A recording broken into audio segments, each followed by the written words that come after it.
for the Cabinet meeting of the 17th of February. Very important one, as we will be making our recommendations to full councils around the budget. So I'll start with, I've got some announcements to make. Just to say that those joining us remotely, mute, the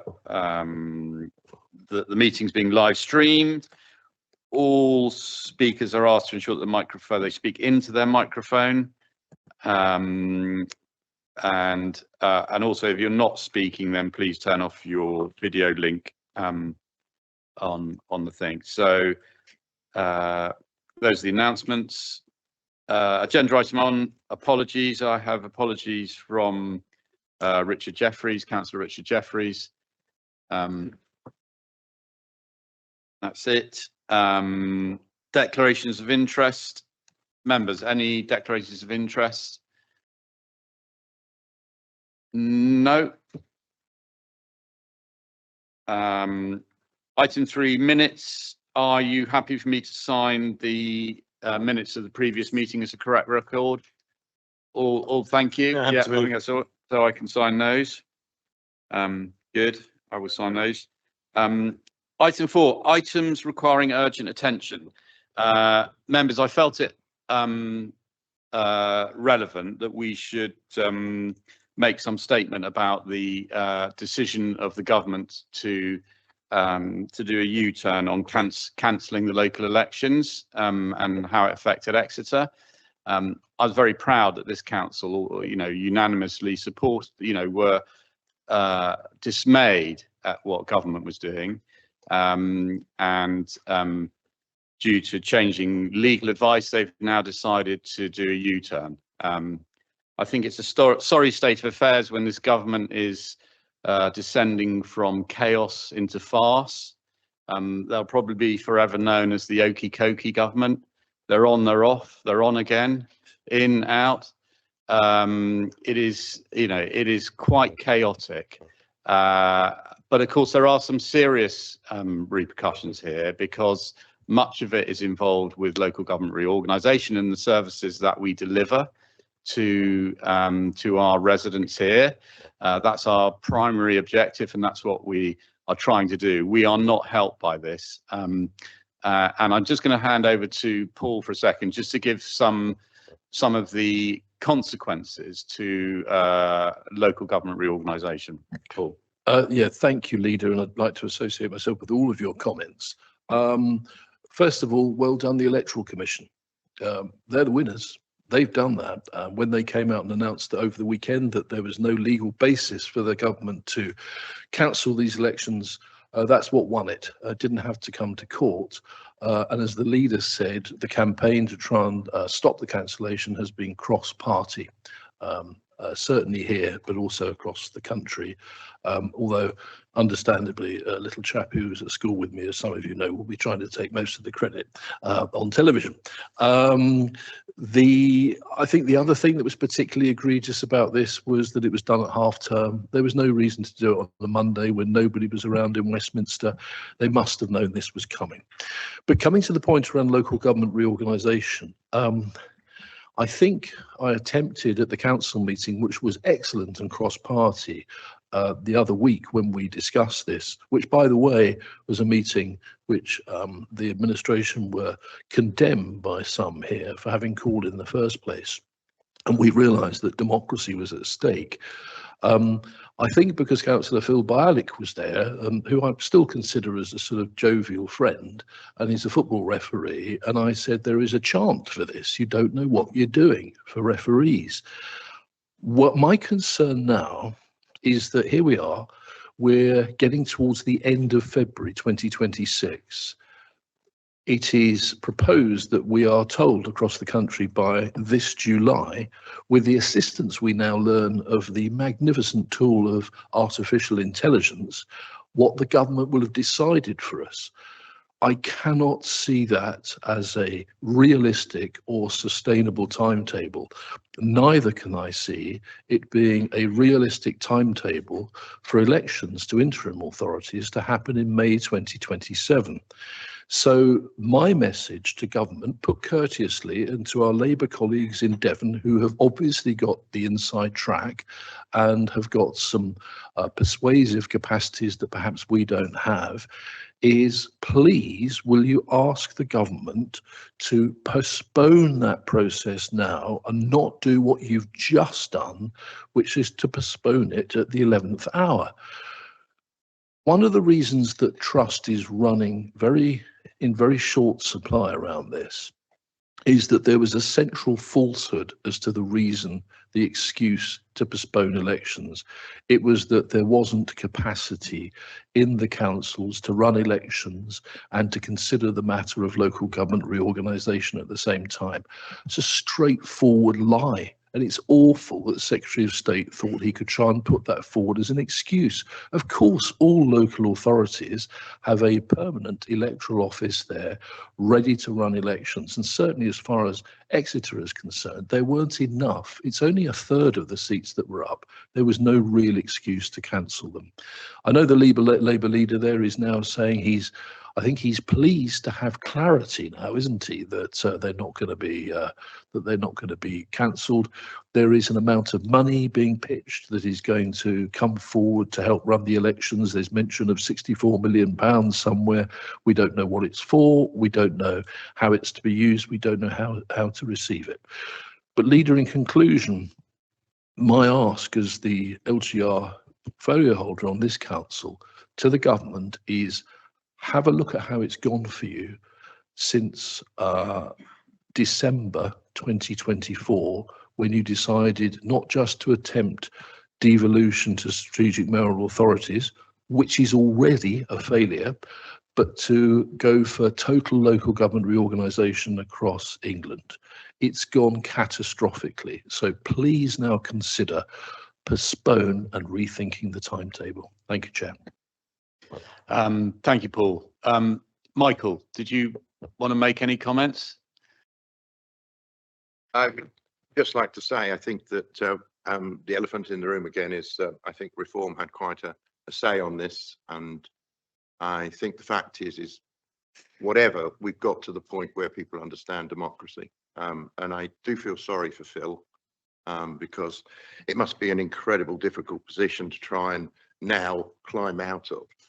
But at the end of the day, we're going to get what we want. It just makes the timescale rather ludicrous, and we should move forward with that. Thank you very much. No, thank you, Michael. Yeah, knowledge Reform taking it to the High Court. You might want to lend us a bit of the £100 to pay off for the meeting that we had, but yeah. Okay. Anyway, Andrew, anything to add? Little to add, apart from the fact that the Conservative group on the City Council opposed it. We were opposed to it here. The right decision's been made at the end. It's just a shame we had to go through such a roundabout route to get there. So democracy won out in the end. Good result for all, I would say. Yeah, no, that's right. A good result for democracy. Right, thank you. Agenda item 5, announcements. None to my knowledge. Agenda item 6, petitions. None to my knowledge.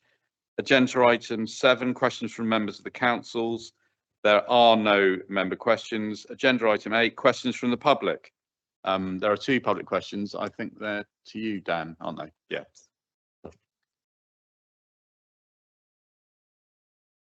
So the first one, as Mr.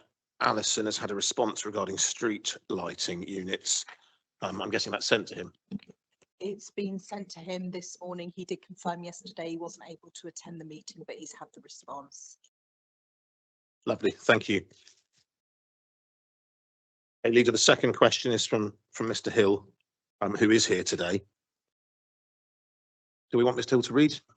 Or do you want me to read it? How do you want to do this, Karen? It's been circulated, so if right, well, Mr. members Hill has a supplementary question. Okay.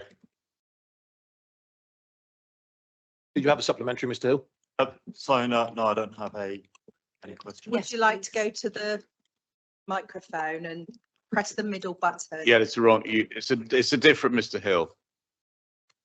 Sorry. That's me. Sorry, Councillor Hill, I would of course refer to you as Councillor Hill, but I could see Mr. Hill over your shoulder. We'll pop up there, don't worry. There you go. Yeah, okay. Yeah, thanks, Councillor Thomas. The revised guidance that you referred to is, like other government guidelines on cycle schemes, advisory.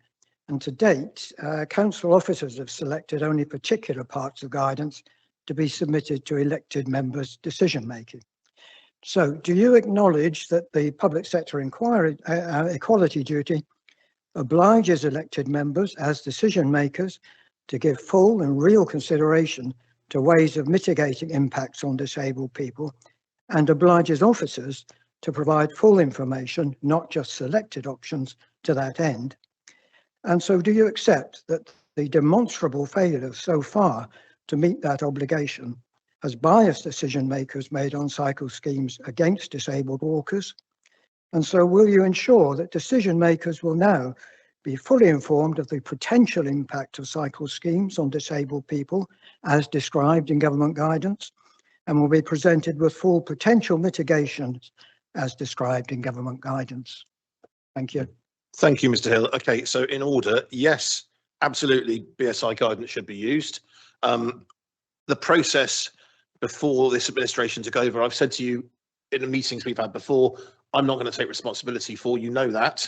But more important, I think, moving forward, if you look at the response that you've been given, it refers to the fact that obviously Rifford Road, which we're talking about specifically, is slightly different from floating bus stops. But what the response doesn't say, but which I will say to you in public, having met you in Exeter, having met Marilyn Lance in Exeter, having gone and done Rifford Road myself with a blindfold on with the RNIB, what I will say to you is I am aware that there are significant issues around the floating bus stop on Rifford Road, not least because one has to go from a pavement through a cycle lane onto the safe area around the bus stops. And so my commitment to you is I will continue to work with officers. We've now got in January the latest statutory guidance. We will work with the community. I will work with officers. We will make sure that we do something about that and other bus stops, because having walked that as a blind person, I can testify firsthand I didn't feel particularly comfortable. I can't say any more than that at this stage, but you have my commitment in public. I hope that's enough. Thank you. Yeah. Thank you, Mr. Hill. Jackie, you wanted to quickly say something? Thank you. If I may, it's just that in my role, which covers active travel routes, this is something that's coming up all the time. And I think it's really important that we do have this kind of feedback. So I want to thank you for contributing. And there are other groups around the county that are contributing this kind of information, which is really helping to shape our understanding, because the more we can bring that into understanding, particularly into off-road routes, it really helps. It's encouraging people to have their full advantage of being able to, you know, get out and about. So thank you. Thank you. Thank you, sir. Can I just comment? It's a refreshing change from the previous administration. Thank you. Checks in the post, sir.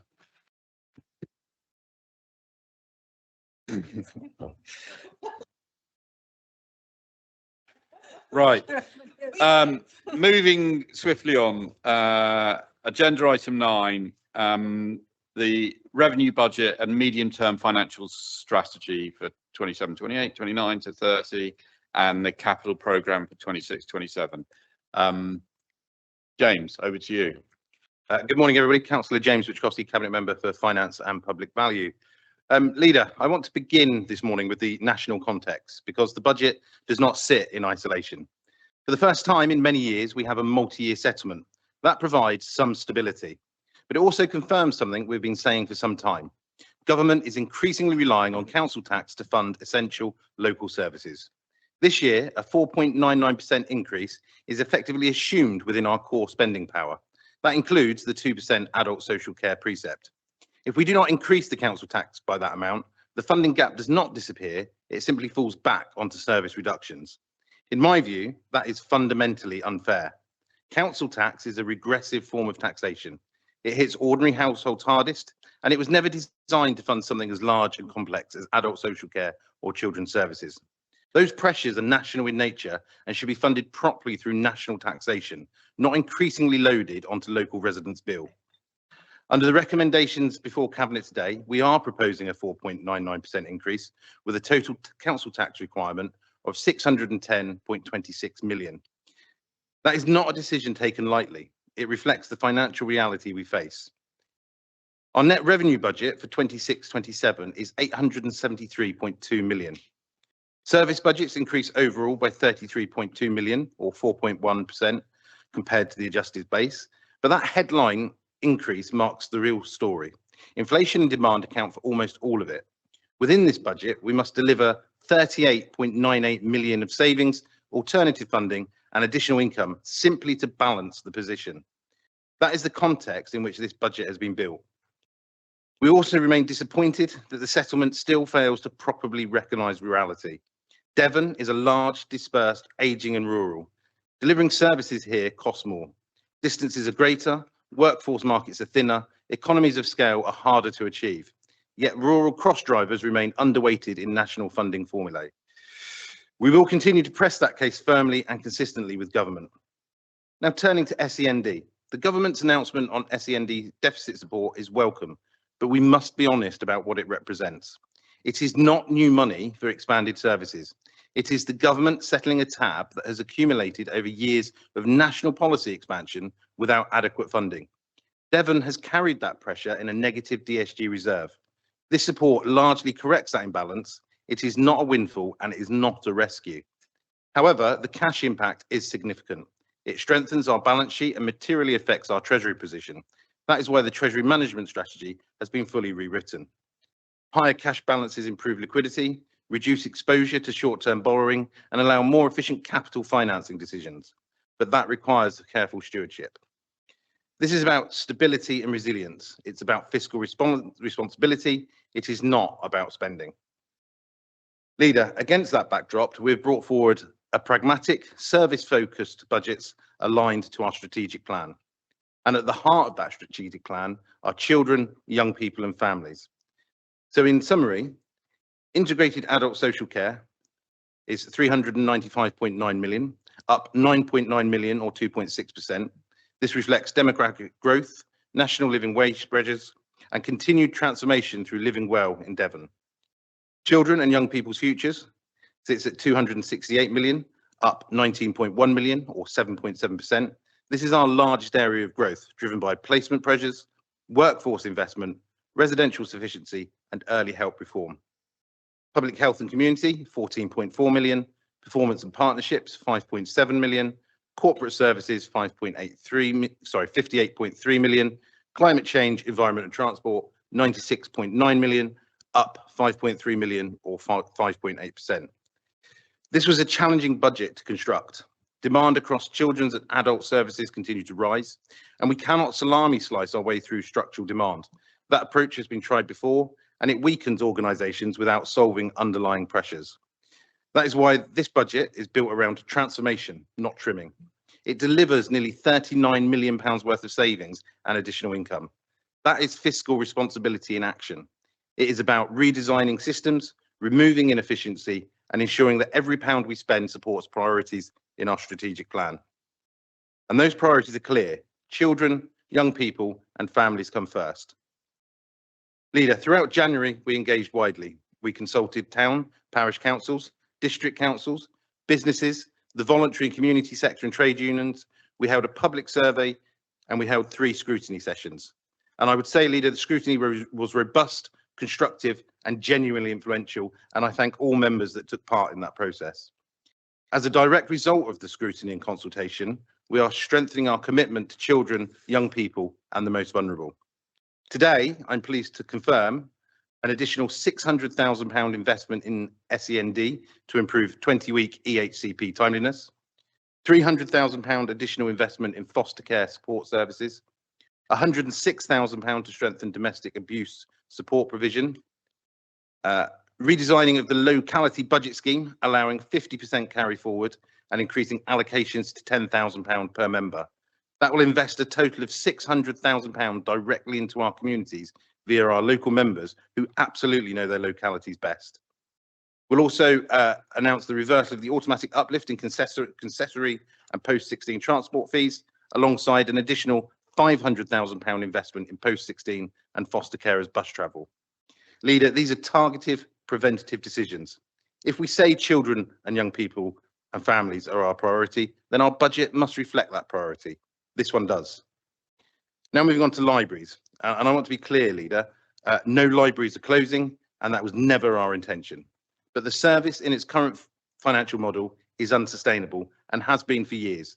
Doing nothing would be irresponsible and would undoubtedly lead to closures. The consultation on statutory hours is the first step in transformation, not contraction. Our vision is for a vibrant, community-centred libraries operating as hubs for learning, connection and local services. But to provide immediate resilience, we are announcing today restoring the book fund to £500,000 with an additional £225,000, adding £425,000 to support general library delivery during the transition. And we're also going to establish a £1 million reserve for libraries and rural hubs to support genuine transformation and community-led improvement. That approach balances fiscal responsibility with community value. Next, Leader, I'll move on to highways. Devon roads have taken a battering. After years of underfunding and managed decline, we've now seen severe storms, sustained rainfall and repeated freeze-thaw cycles that have caused significant structural damage. Waters enters cracks, freezes, expands and then breaks the road surface apart. Traffic then finishes the job. The proposals brought forward today include £4 million additional revenue funding for drainage, gully clearance, ditching, vegetation management and preventative works, £15 million worth of additional capital in 26-27 for targeted investment in preventative maintenance, including resurfacing, patching and serviceability, alongside match funding opportunities for towns and parishes. And then we will continue with an additional £10 million per year across the remainder of the medium-term financial plan. Additionally, we'll also be investing £500,000 to strengthen highways quality assurance, engagement and communications. And Leader, that final point is important. If we're investing at this scale, then we must deliver well. Residents expect clarity about what is happening in their area and when. Members need accurate, timely information. Major capital programmes require disciplined planning, oversight and assurance. This investment will improve how we manage schemes, how we communicate with communities and how we hold delivery to account. It's not just about spending more, it's about doing it properly. Finally, Leader, this is not simply a one-year budget. We're presenting a medium-term financial plan across 5 years that reflects realism, discipline and alignment with our strategic plan. It demonstrates that we are setting budgets not just for today, but sustainability for the future. Put my teeth back in. In a tough national funding environment, we have set a balanced and fiscally responsible budget, protected and prioritised children, young people and families, invested in the most vulnerable, strengthened infrastructure and delivery, and remained honest about the financial reality we face. Leader, this budget is evidence-led, it's aligned to our strategic plan, it is shaped by scrutiny and consultation, it is clear about the pressures we face nationally, and focuses on resources where they matter most. Above all, it demonstrates that when we say children, young people and families come first, we mean it. Leader, we said we would deliver change. This budget delivers that change responsibly, sustainably, and with a long-term view for Devon. Thank you. Yeah. Thank you, James, and just my own personal thanks for everything that you've done. I mean, I think it's been an outstanding piece of work, and obviously Angie and the team, Matt, Catherine, thank you very much. It's not easy, but I think this is an excellent budget proposal that we can put forward to full council and hope that they will support it. Members, any comments that you'd like to make in particularly in your portfolio areas? Just to expand on a bit of what James. Denise. Thank you, Leader. Thank you, James, for your excellent handling of this budget process and for working with finance officers to provide a very steady hand. Regarding SEND, I welcome the reassurance regarding finances, of course, from government. The F40 group is still fighting for the full 100%, though. I think that's only right. As Councillor Pachowski has said, this is not a windfall, but it will allow us to put that money to other purposes. It's not that. We have to just make sure that it says what it should do, which is correcting all the problems of the past, getting it onto a stable footing, but also moving forward with the white paper, which I'm told is coming imminently. It was a deficit that we held us and had us in a very precarious situation. So it's a relief for all of us that that's now been removed. I very much welcome the extra £600,000 that's been allocated to SEND. This will allow us to continue transforming the systems that have been hindering and not helping families to get the help they need as quickly as possible. So yeah, that's it really. I just wanted to say thank you very much for your steady hand, and I think that this is an excellent budget and puts us in a good position. Thank you, Denise. Cheryl? Thank you. I'd also like to thank Councillor James Buczkowski for his work on this budget, and particularly for his support for libraries within my portfolio. I care deeply about our libraries and the role they play in our communities. They provide access to knowledge, support literacy and digital inclusion, and offer safe, welcoming spaces for residents of all ages. For many people, they are an essential and trusted part of community life. The strength of feeling is reflected in the consultation response. We have already received more than 18,000 submissions, which is an amazing level of engagement. With the deadline of 22nd of February fast approaching, that number may rise further, and I'm personally hoping that it goes beyond 20,000. It's clear that residents want to be heard. Over recent weeks, I've visited libraries and attended many community meetings. I've listened carefully to staff, volunteers and residents. Alongside concern, I have heard a genuine willingness to work with us and to think creatively about the future. That's why the funding in this budget is so important. The additional 425,000 for library delivery gives us the flexibility to respond meaningfully to the consultation. Restoring the book fund with £500,000 in the National Year of Reading is a clear commitment to literacy and lifelong learning. Most significantly, establishing a £1 million reserve for library transformation and rural hubs shows that we are serious about working in partnership with our communities. It gives us that capacity to make a case-by-case approach, explore new opportunities, and build sustainable models that protect access, particularly in rural areas. We are a new council and we are taking a different approach. We will listen carefully to the consultation results and consider the best way forward. Importantly, we have now committed the funding to back up that commitment.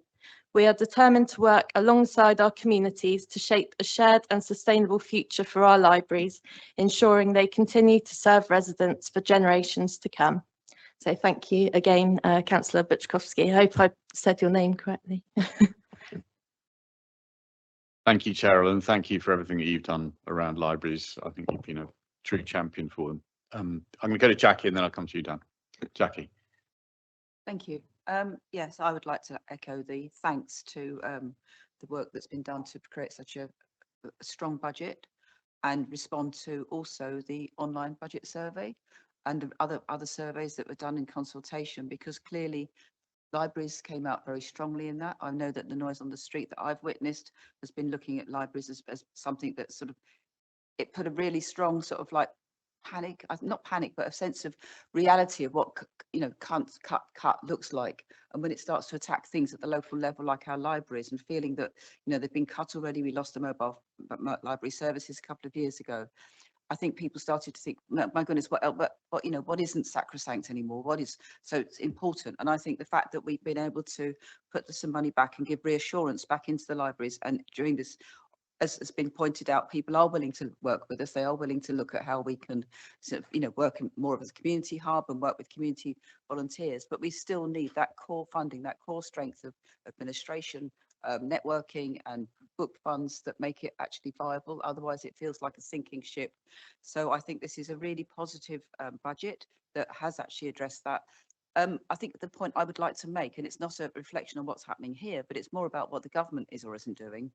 I think it's still failing to recognise just how urgent the climate emergency is, and the fact they're still failing to put enough money, albeit we've got the 3-year settlement for public transport, we're not getting enough to not only just even keep up with what we can deliver at public transport in the county, but we should actually be working much stronger at you know, the government level to put more money in to help people get onto public transport, use public transport, and actually start to really, and also with the active travel routes, there's a whole department for active travel, but it's still not dishing out enough money to make it, you know, we've heard this morning about people looking how interested people are in this. We want people to be able to get out of their vehicles and actually get their carbon footprints down if we're going to meet any of our targets. So I think what we've done at this level, at county level, is brilliant. I really welcome it, and I think it shows the change in administration can make quite significant changes, albeit still with so much less than we actually need to have. But I think I just wanted to leave that on the table, that we still need more from government, and I hope that, you know, across the networks of our local authorities and also maybe our MPs, that we can see more strength coming to actually get more money. They can push up, you know, 60 odd million when it just a whim, when there's a sudden, you know, as I said, the hokey cokey effect. I think we should be able to do that more strongly. Public transport across the county, across the country, we can start to see a real change in our carbon footprint. That's the only point I wanted to make, but I don't want to see that as a negative in terms of what we're doing here today, because I think it's a real positive. So thank you. No, thank you, Jackie. Dan. Thank you, Leader. Highways is the Oliver Twist of the council. We constantly are wandering around saying, please sir, I want some more. So thank you for some more. I've no doubt the team will be champing at the bit to provide visible, demonstrable ways of improving the network as quickly as possible. And obviously, if ever you find any more, the answer will always be, please, so we want some more from highways. So thank you. Thank you, Dan. Richard. Thank you very much, Leader. You know, I'd just like to say thank you to James, and this is Angie's last budget as well. Thank you to Angie for the support that they have given to adult social care. The 2.6% is, you know, giving that support so that we can move forward and enable the savings as well that are needed. Adult social care through our transformation partner and Living Well are delivering a big part of that £39 million of savings. But I'd also like to touch upon something that Cheryl has been championing really fantastically. When you go to any parish council, town council meeting, that's one of the things that they always ask is, how are we doing? Are you supporting our libraries? And the answer is yes, we are, through our champion here and through the extra funding that we're putting in there. So we are spending more, but we're spending it wisely. Thank you. Thank you, Richard. Paul. Thank you, Leader. So, as Ben Elton used to say, now for a bit of politics, okay? So, this is an amazing piece of work by James, dealing with a near toxic legacy within this council and nationally around depletion of reserves, not investing when investment needed to be done. Goes back for most of this century, in fact. And so what I would like to encourage political figures, particularly the local MPs, to do is show a bit of humility now, because we had a legacy around libraries, which we have had to deal with. We had to go, or through Libraries Unlimited, to a legal consultation. Cheryl has been out there in every part of Devon, putting herself out there. But what distresses me is the impertinence of the pipsqueak MPs showing off on videos as if they wish to save the day, both Labour MPs and Conservative MPs in Devon. But Labour MPs, you have given us no extra money to deal with this challenge, and Conservative MPs, you created this problem in the first place. So I would very much hope now, after the calm clarity of Councillor Bachowski's proposed budget, that those MPs will just get back in their boxes until this budget is considered by full council, hopefully voted through, because what it has done, which we can be incredibly proud of, all the people of Devon, is it has put this council back on an even keel, ready to move forward and improve. But to do what James has done, which is to steady the ship against all of these headwinds, is an incredible piece of work. And I'd like to pay personal testimony to him, because I know how many hundreds and hundreds of hours he has put into this personally. And I think he's won the respect of officers, because I know for a fact he's pushed back. he's been his own person. You know, not everything here is necessarily what every officer would have wanted us to deliver, but he is insisting on behalf of this administration. So thank you, James. Well done. Thank you, Paul. Michael. Thank you. I think leader probably the Tories ought to follow next, as there's been quite a few accusations there, and maybe he would like to answer a few of those questions, and then I could follow on from after him. Thank you. That's fine. Andrew. I'm not going to spend hours trying to answer those. You know, we all know the difficulties that local government is in and the lack of funding from government. We had a lack of money. We made choices, and that's ancient history now. So you're making different choices. We all know that this local government is about how you allocate the money, limited resources, and people do it in different ways. Obviously, we did our best for the previous 16 years. I'm going to save any main comments for the actual full council meeting, but could I just thank everybody involved in putting this budget together, councillors and officers. I know how much work is involved, and Angie, I know it's your very last budget. So yeah, well done for that. Could you indulge me on one thing, Leader? Of course. Councillor Rogers has a question, which I could ask, but can he ask it instead, please? No, yeah, that's fine. Rather than me just ask. Yeah, no, Stuart, crack on.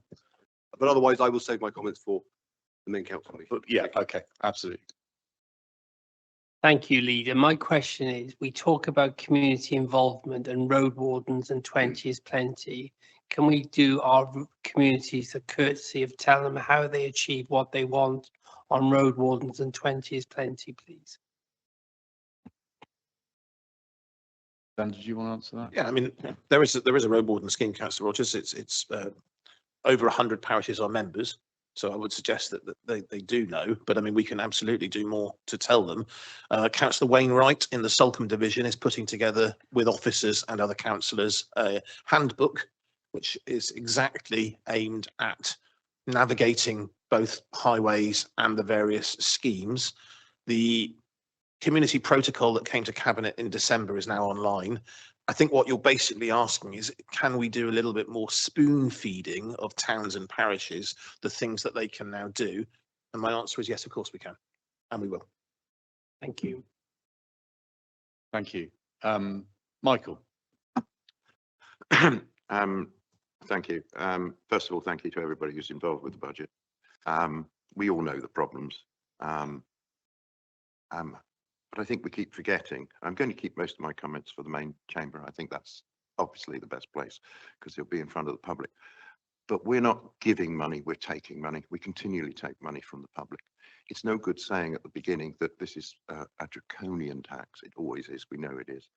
The fact is every time we increase how much we take from the public, it causes real suffering. We know that we should have more money from government.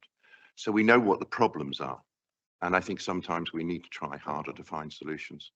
And I wish we had decided to look at the beginning and start looking afresh at things through this council, but we haven't done that. We've just basically said we need more money and that's the way it's going to go.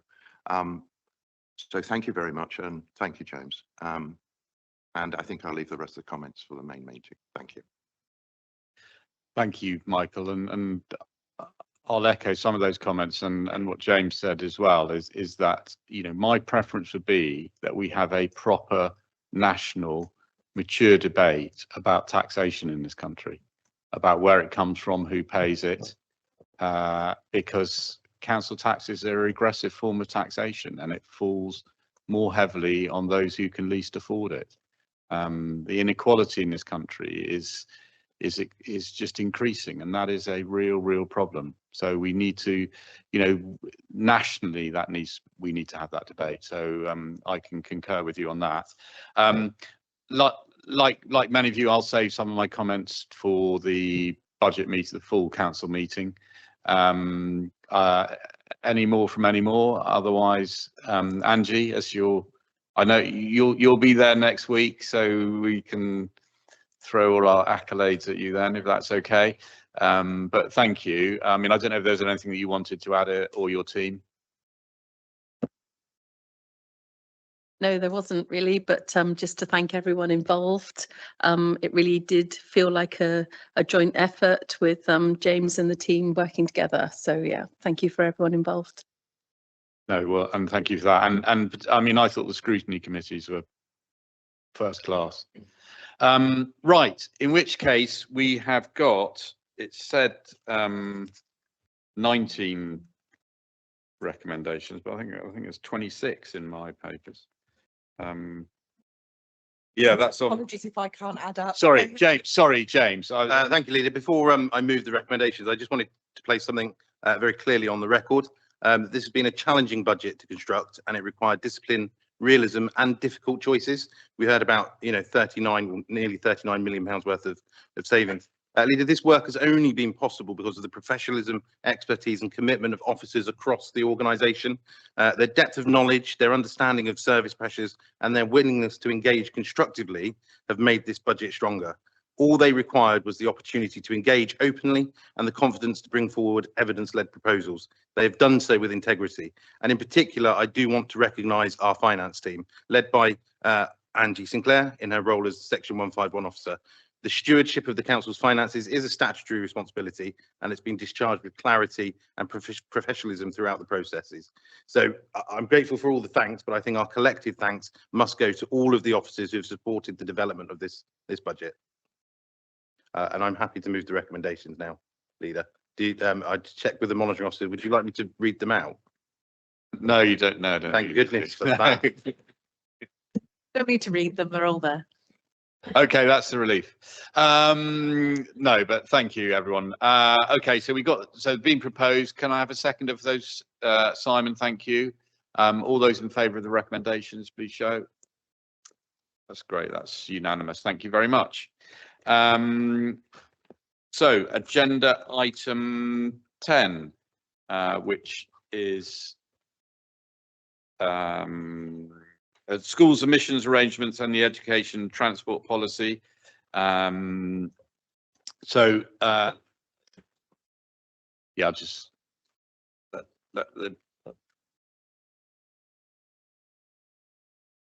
thanks, Matt. Thanks, Catherine.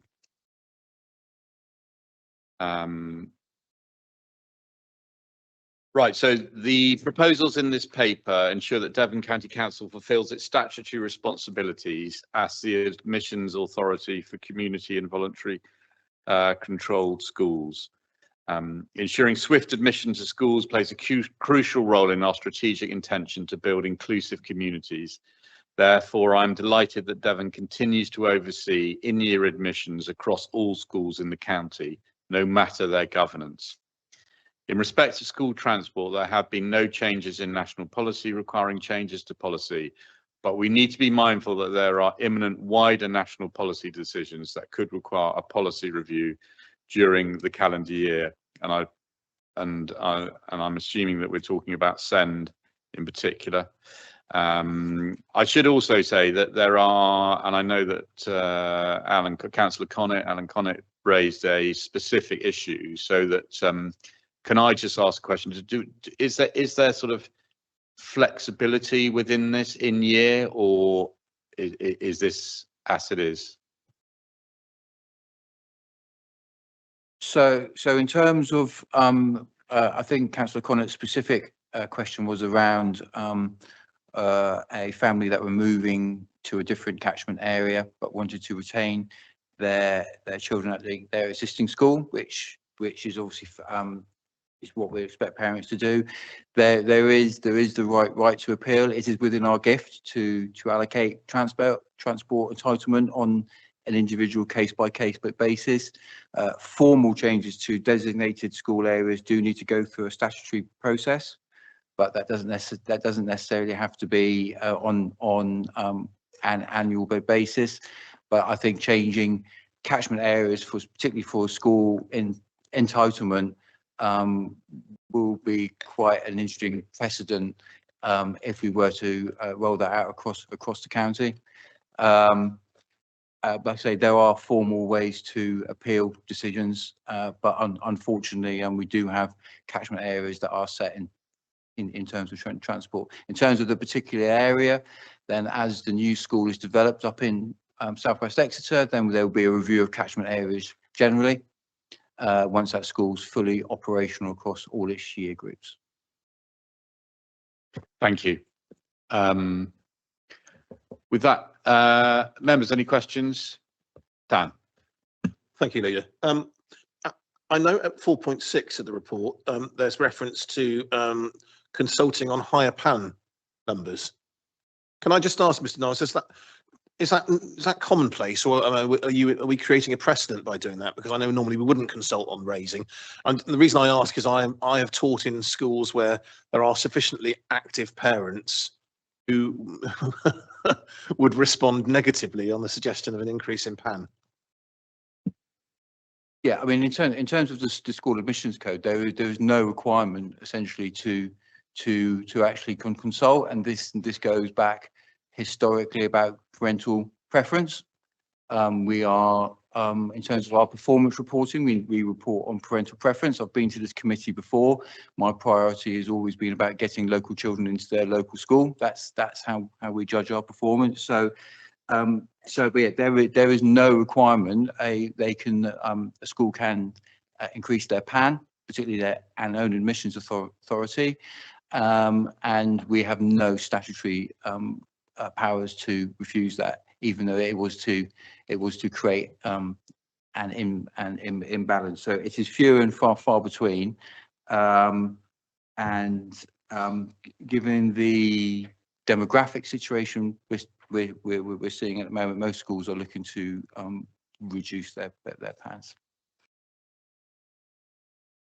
Thank you. Paul? Thank you, Chair.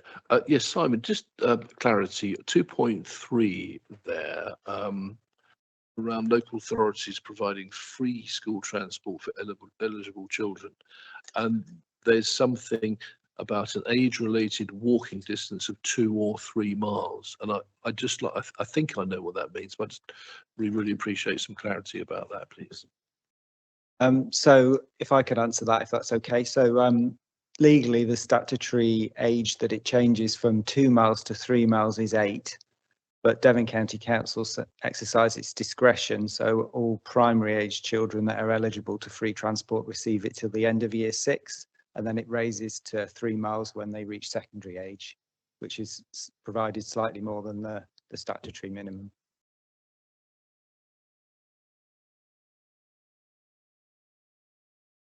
Thank you. Any more questions? Michael, Andrew? Well, there don't seem to be many changes, so I think it's fine. No, I think that's a fair assessment. Okay, so there are, sorry, Denise. I don't know if this is the right place to ask this question. It's really specific and it's about 2.3 about the age-related walking distance of 2 or 3 miles, but I have a problem in our town, Sidmouth College, children walking from Sidbury, and the bus was removed for a while. It's been put back temporarily. I just want to flag that there are issues where there is no safe walking route, and I think that we need to be far more lenient and listen to parents when they say those sorts of things, and we need to get that sorted out. So this is probably not the time, but I just want to make sure that we're fluid in applying our rules around certain areas. All areas. If there's a dangerous road that children have to walk along, we have a duty to protect them. So I just want to get that on there. Thanks. Thank you. Devon, I don't know if you wanted to add anything to that.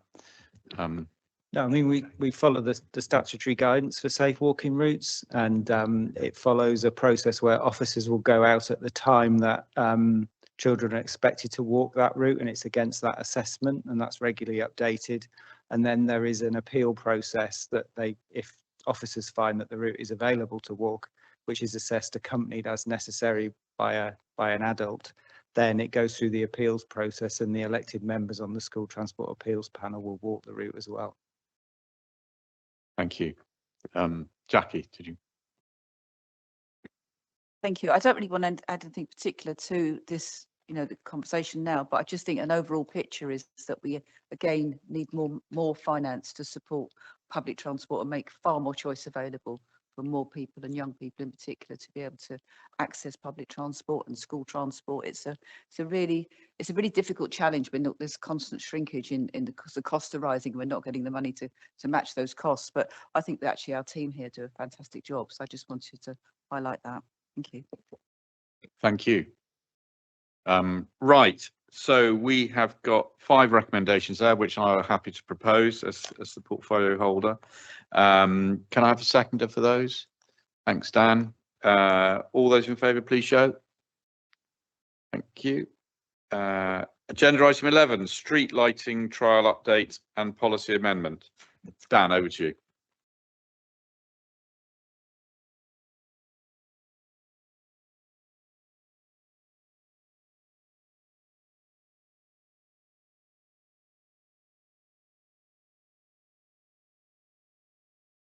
Thank you, Leader. A nice straightforward policy amendment for Cabinet this morning.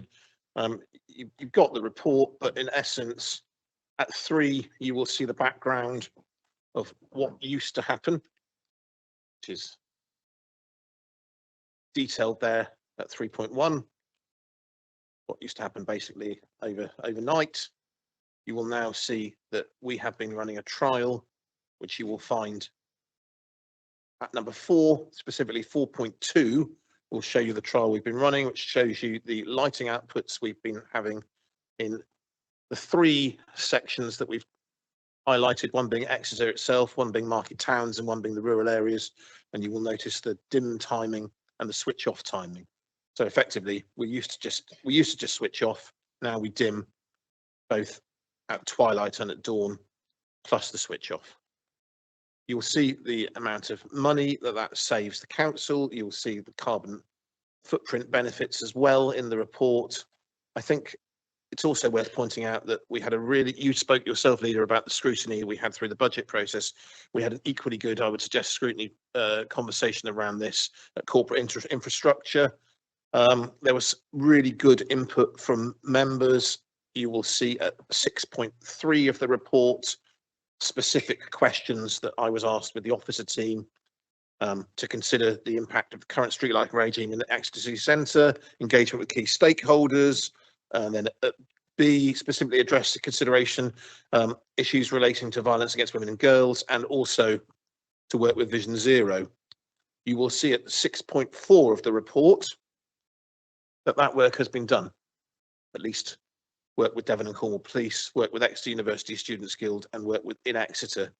And then there is a commitment at 6.5 that I will continue dialogue with Vision Zero through my role as a member of that board.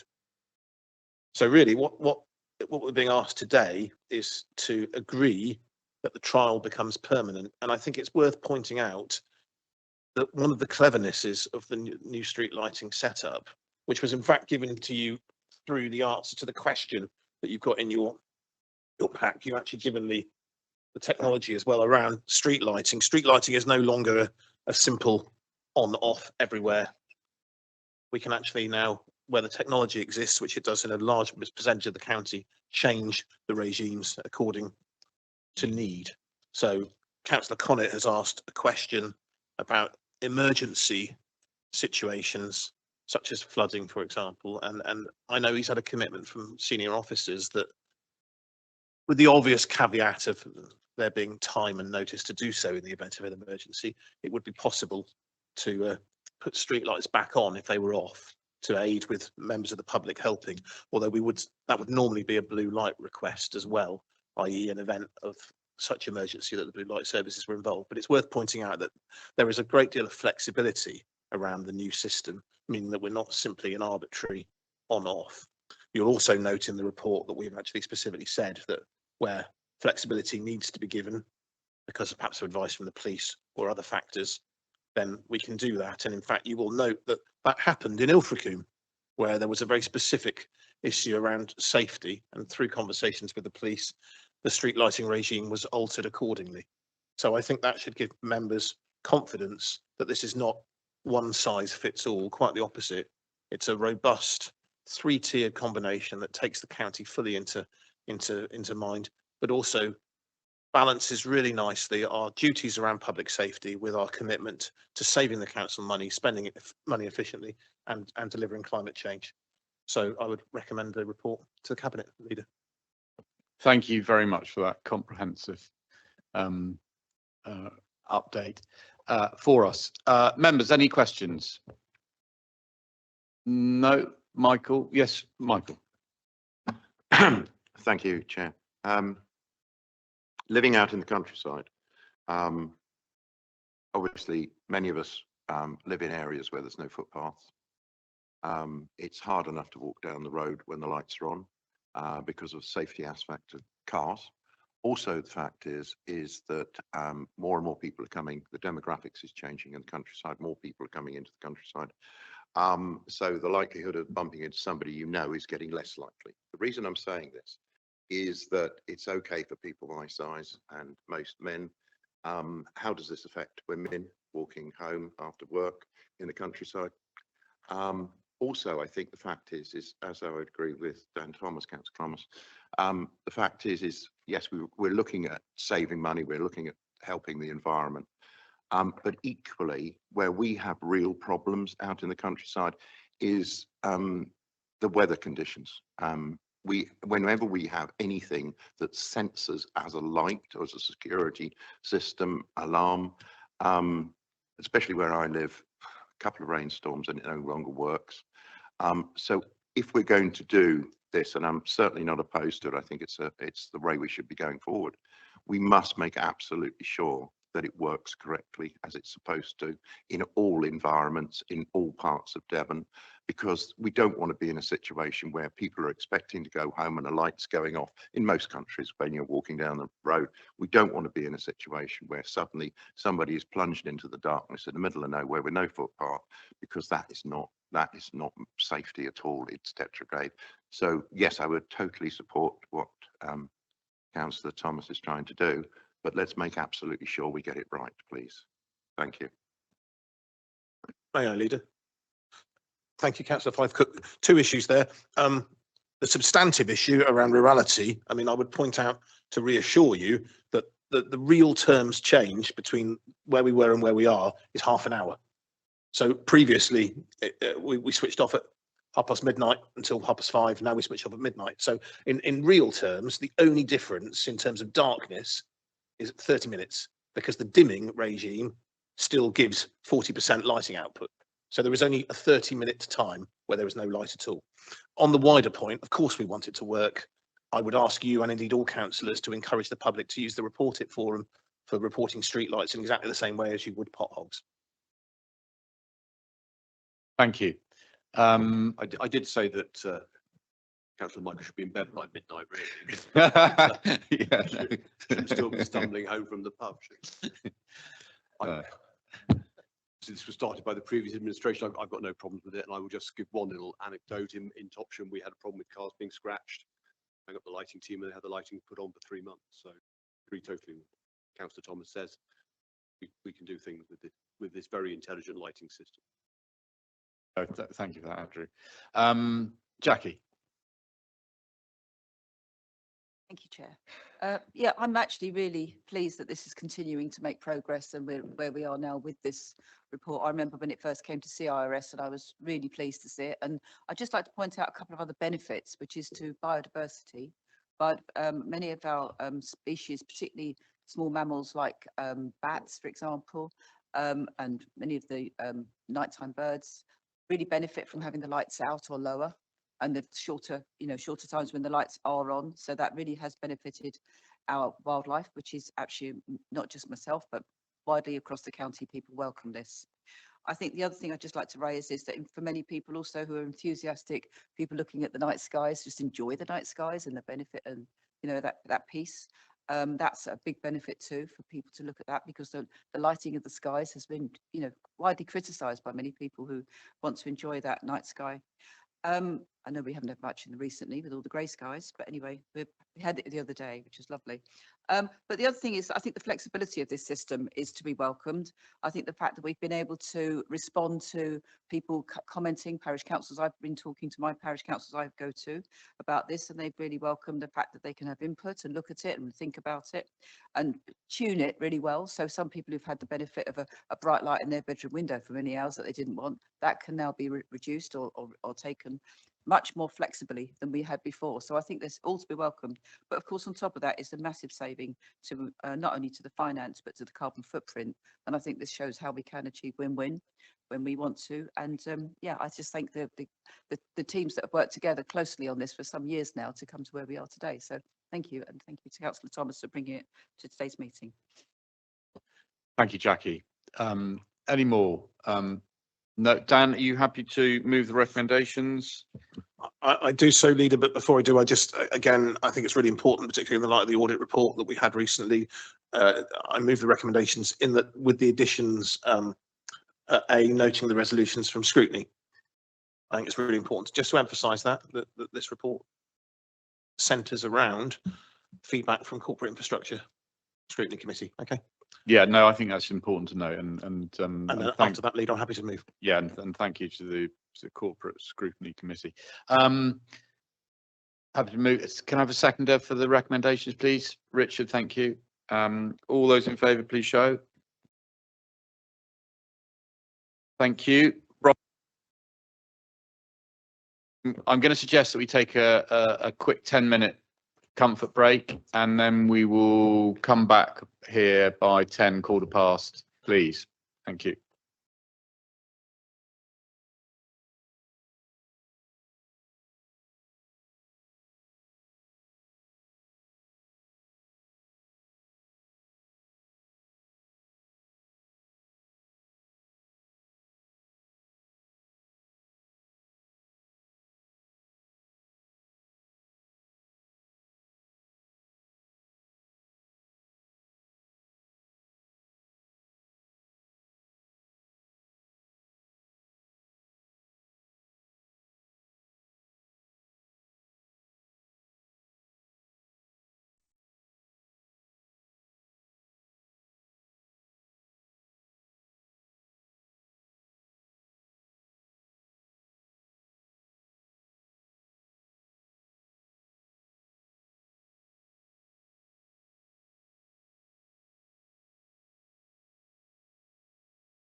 first one is one door for Devon to support the cost of living within rural and coastal communities. Stuart, that's your. Stuart, have you got a copy of the cabinet recommendations to council? Did you want to make any comments on that? I mean, obviously it will. So what will happen is this will come to full council again with these recommendations. So you know you've got an opportunity now, but then you've also got another opportunity at full council. Thank you, Leader. I'm just getting my laptop to my points I want to add. Yeah, I think Karen's going to put them on the screen. There we are. Stuart, if you want to, they're on the screen there.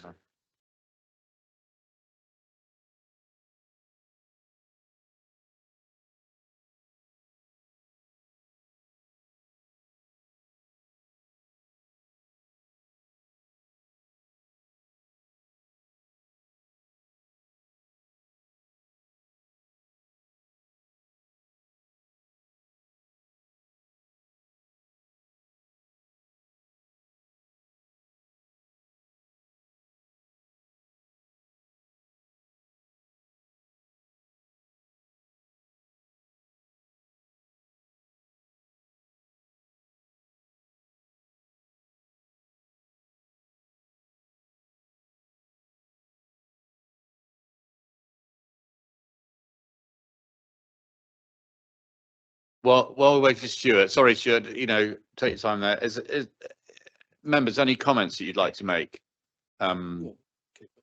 Yeah, Paul. Off you go. Yes, thanks, Chair. Just looking at the recommendations. So I was going to throw a question actually to Kerry. So a number of us had a very good meeting the other day with some people who are specialists in rural deprivation and very concerned around particular things. For example, that the way in which rural deprivation is measured, the indices are tricky. That old chestnut that you can have a small Devon town and one street can have second homes worth $1 million and another street can have social housing with people with real problems.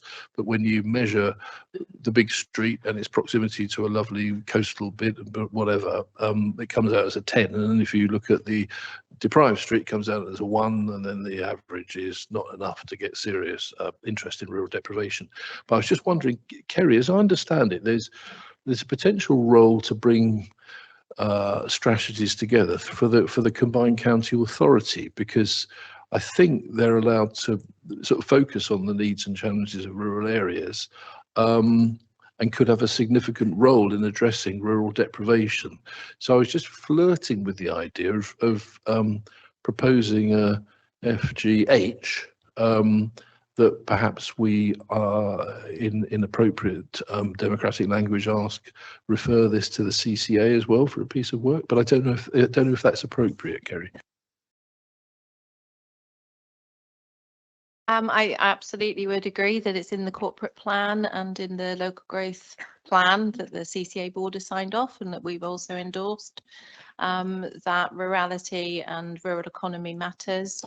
So I think it would be perfectly acceptable to include an additional recommendation that would seek to work in partnership or something along those lines with the CCA to also address the rural economy and deprivation. Your point about one road being wealthier than the next road over is the masking of data, unfortunately, and how government quite often devise funding. So their recent Pride in Place, as an example, announcement won't touch Devon, and that's because the statistics have been, the methodology has not been done in such a way that it would perhaps show the rurality of needs. So I think the points that are in the recommendations about rural proofing lobby and government is also an area that the CCA could support alongside the council and its other partners.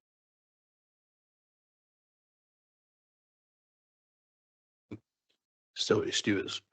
He's up to. Oh, well, there was another one maybe, which is that if we involve the CCA, there is now a new sort of daughter son of Team Devon called the Devon Leaders Forum. Whether as an agenda item, if we can get it on the CCA, it should be an agenda item for the Devon Leaders Forum moving forward as well for a discussion on rural deprivation. That's a thought on that.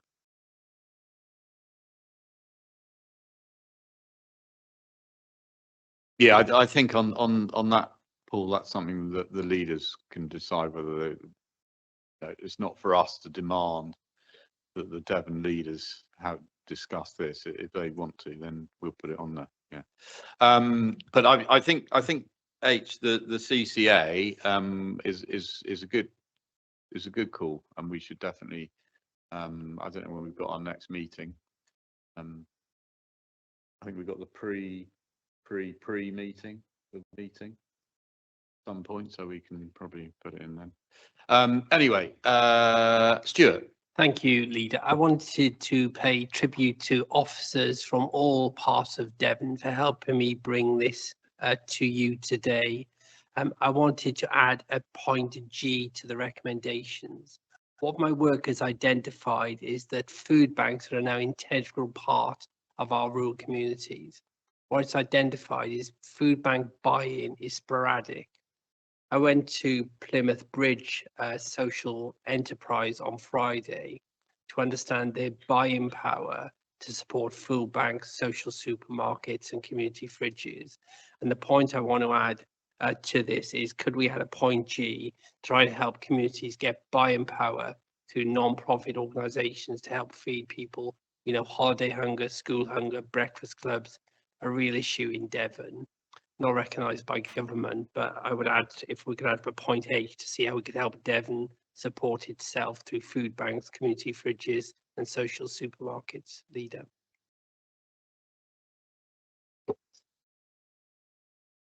Yeah, no, I think that's a good suggestion there, Stuart. I mean, Chief Executive is just telling me that perhaps we could add that at full council as an amendment to the recommendations as they are.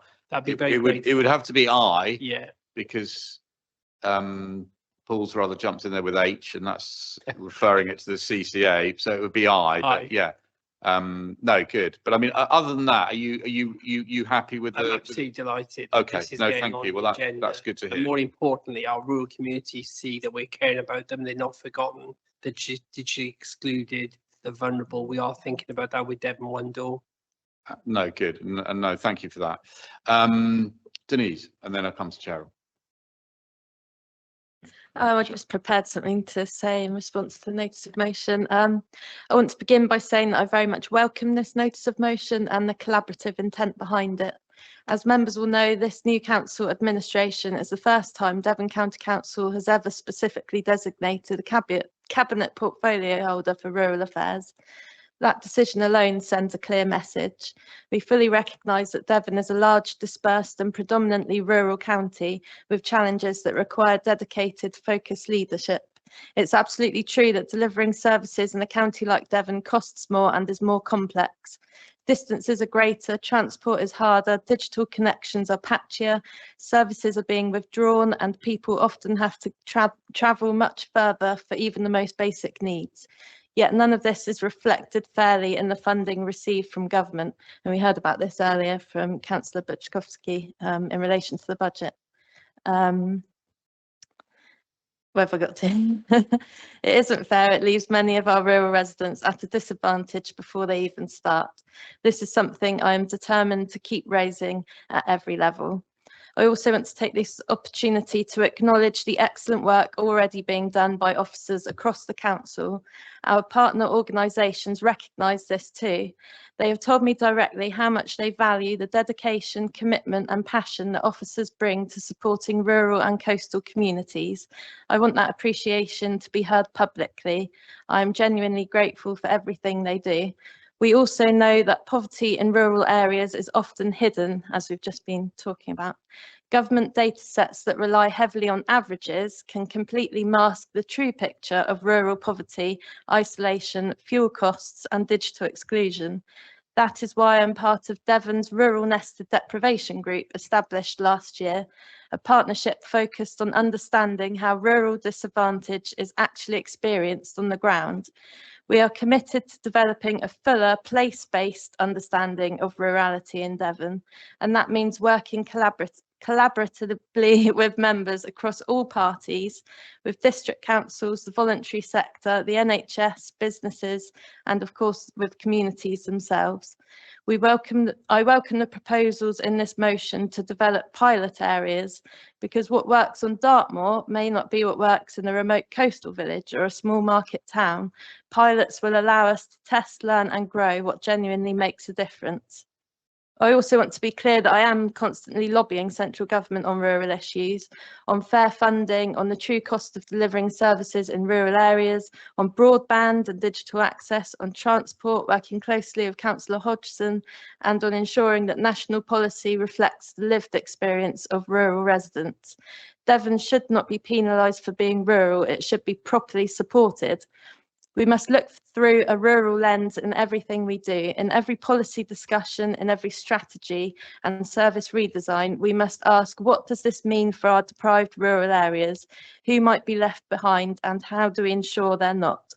So I welcome this motion's focus on collaboration, innovation and strengthening the voice of rural Devon, and I look forward to working closely with members and partners as we continue our shared ambition to improve living standards, strengthen local services and champion the needs of communities across this beautiful but too often overlooked rural county. Thank you. Also to add, we've, as part of the budget, agreed the 1 million reserve for libraries and rural hubs as well. So it's good to have that there to use in relation to rurality and how we can support rural communities. No, thank you, Cheryl. Heartfelt. Denise. Cheryl's just put it much better than I was going to do, but I was wondering if we ought to strengthen C on the motion, just to bring in those pockets of hidden rural hardship. That's for me the real challenge.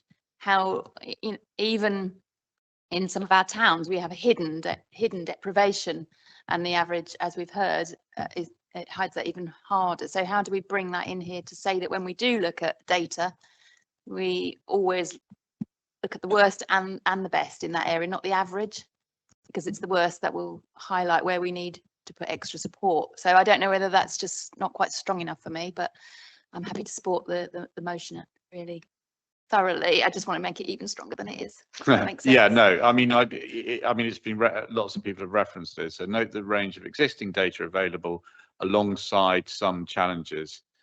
I mean, that's not the strongest. Perhaps we could just change the wording there to make it stronger. That note the range of existing data, in some ways doesn't reflect real rural poverty and hardship. Can I, Denise, can I leave that with you and Sharon Stewart to maybe just strengthen that a bit? I mean, Stuart, and again, we can bring that up at full council. We can amend it slightly there. Yeah, you're happy with that? Yeah, I'm happy with that full council. What I want to add, Chair, to support this motion is a media statement, because people who are excluded do not go online. So getting this across the media is really important. So that it's with the listened media through the radio, the watch media through the TV. We have to reach those communities who don't think we care. Devon cares, we all care. This motion is say we do care for rural communities and coastal communities. Yeah, no, absolutely. And thank you for bringing it, as Cheryl has said. Jackie. Yeah, thank you. I absolutely support the points that have already been made, and in my own portfolio, the whole issue of rural transport and available transport, public transport, community transport. It has a vital role, and it's just not enough of it. And I mean, I made that point earlier about how we're not getting enough national funding to make proper network of services that make people have the opportunity to leave their homes in an affordable and easily and accessible way. I think there's a lot of people who are kind of hidden in our rural communities, people that, as I pointed out when one of the questions that was raised earlier by the member of the public about inclusivity, about people with different needs. I think that's coming more to the fore and being heard more, and I welcome that. But I really welcome this motion because it's bringing those things together. The impact of people at the local level. I think COVID was an opportunity to sort of see people and how communities respond in action. I have to say, I was incredibly impressed by the community that I represent in Totnes and the surrounding parishes there. But I know that's not the same everywhere. And one thing I would like to say is that we've really been let down by the government, and sort of like in some ways kind of narrow thinking by ignoring what's been really behind an awful lot of the poverty that we're now facing, the rising prices, a lot of which are driven by the rising prices of fossil fuels. And successive governments have failed to recognise that existential threat that is hitting us in every direction and affecting how much money is available to really, we should be one of the richest nations in the world, but we don't certainly serve our people as if we are. And rural communities kind of end up being left behind because they're quietly away. But actually, I would say that if we can start looking at pilots, and I think this is what you're raising here, let's pilot some work closely at a community level, sort of bottom up rather than top down, and see how we can build those supports and make sure we've got those needs being met, rather than just, at the moment, to be frank, leaving it a lot to the sort of goodwill of people at the local level, setting up community fridges and food banks. It shouldn't be like that. It shouldn't be something that ultimately, if we're not careful, chips away at people's dignity. And actually, we say that this is, we've all got a right to a decent quality of life, a warm, comfortable home. And I think a lot of that can be if we can persuade government to recognise that we need far more access to affordable energy, which actually undermines so much of the costings that are making everything so expensive at the moment. So I think, I would say one thing we could look at is what I would say the transition model, the transition town model, which has gone international, which actually works with the community, looking at how we can get away from the cost of fossil fuels impacting on our daily lives is one element, but also on the kindness of human beings. And I think pilots are a good way to explore that. So absolutely support this motion. Thank you. And thank you to Councillor Rogers for raising it. Thank you, Jackie. Simon.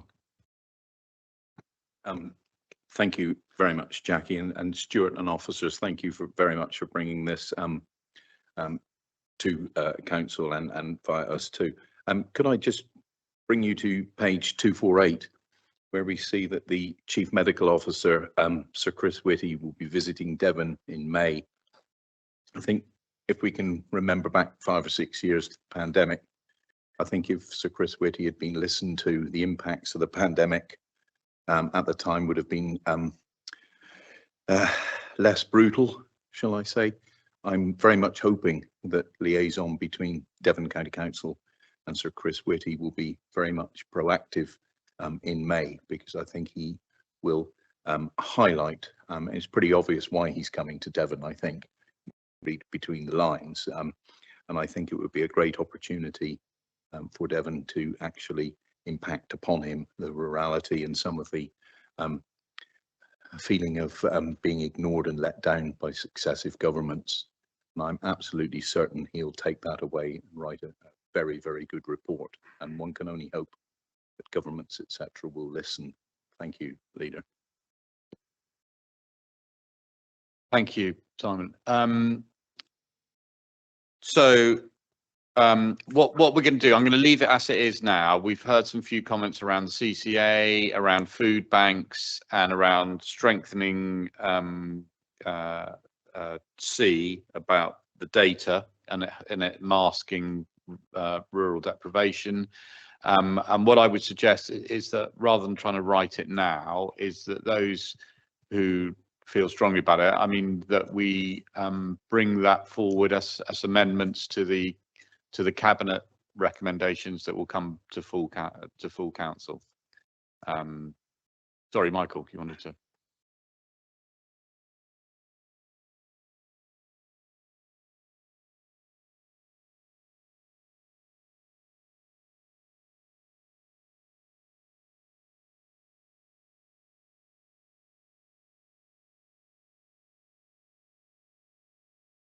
Sorry, Michael, put your mic on, because sorry. Yeah. But this is a massive problem. This is really, I think we don't want to confuse ourselves by looking at the CCA and see it's going to answer the questions here. It's the same thing as when people say, well, how do we get to these communities? We are prepared to listen. We should be anyway. Government doesn't listen. We know that. So the fact is if we kind of pass these kind of problems over to the CCA, I don't think that's the best place for them. I would say that the CCA can definitely help, but I think at the end of the day, we still have to own this because it's our problems. So that's what I'm saying. I think it's very nice of you to try and push it over onto somebody else, but I don't think that they themselves can manage it. Thank you. I was just Sure. going to say the proposal is not to remove all of the other points, it's to add to that. So it's just adding that that level to all of the points already made. So I don't think it's. I'll hand over to Councillor Arnott. Yeah, just a point of information, Chair. I understand the point that Michael's making. The CCA has a statutory responsibility to bring the other entities, that includes districts and us, together to do more work on this. So what I'm looking to do is to get this injected into the CCA's work stream, as well as ours, as well as having wider discussions with districts. But it is something the CCA has a capacity to do, but it certainly shouldn't be off you go into the CCA, never seen again. Okay, right. So we've got the recommendations as they are. So that's recommending to council from this cabinet. So that's A to G. Are we all okay with that, given the points I made about the couple of extra about CCA taking on board what Michael's just said about that, but also food banks, and then strengthening the recommendation around data. So I'll propose that as the cabinet recommendations to full council. Can I have a second there, Jackie? Thank you. All those in favour, please show. That's good. Excellent. Thank you. So 12B, safeguarding standards and oversight in Devon's publicly funded services. Ed, you've seen the recommendations there. You're probably not going to agree with them necessarily, but anyway, over to you. As I say, so as they stand at the moment, those are the recommendations that will go forward to full council. And that will be debated at full council, these recommendations. You've got input now to see if we vary them now, and then there will be the opportunity at full council itself. But over to you, Ed. Sure. So I'm going to go through each of these A to E, and it won't take that long unless there's lots of questions. But if we are being formally asked to note that the council meets all of its statutory duties and are working together, then I think that it's reasonable to ask how that aligns with the recent handling of the library matter. So a few questions. One, why was the provider permitted to investigate itself? Why was the CCTV not retained by DCC? Why was there no age-appropriate risk assessment made prior to the event and provided to DCC? And on what basis did the council initially claim that it had no jurisdiction when asked initially, following the recent revelations of the statutory guidance and working together? Seems to indicate otherwise. That didn't really make sense. But basically, the council initially claimed that it had no jurisdiction to investigate this, and when working together framework was brought into the mix, it admitted that it did, and it didn't carry out any investigation, and it should have. So, in the absence of DCC making these basic safeguarding checks, is this council confident that it meets all of the necessary safeguarding duties, and can it confidently say that while it allows third parties to investigate themselves when safeguarding concerns are raised, that there are no child grooming gangs in Devon? Thank you, Ed. Well, obviously we can't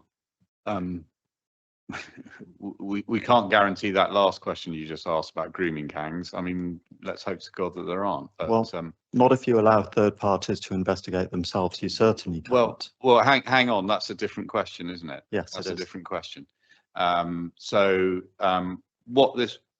What the recommendations to full council is that we absolutely do take safeguarding incredibly seriously, and we fulfil our statutory duties. Now, people may disagree with that, which they're perfectly entitled to, but I think the idea that somehow this council, and particularly our safeguarding officers, are not carrying out their statutory duties is, for my mind, that is not true. And I think that we do, absolutely we do what we need to do there. My anecdotal evidence I have from this particular incident that you talk about, I mean, the police obviously checked it. They didn't find any issues with it. I mean, I do hear that, that there were some issues, absolutely, and lessons have been learned in that sense. But I think overall, our safeguarding, our statutory duties absolutely did what we needed to do. Those are always, it's a dynamic piece.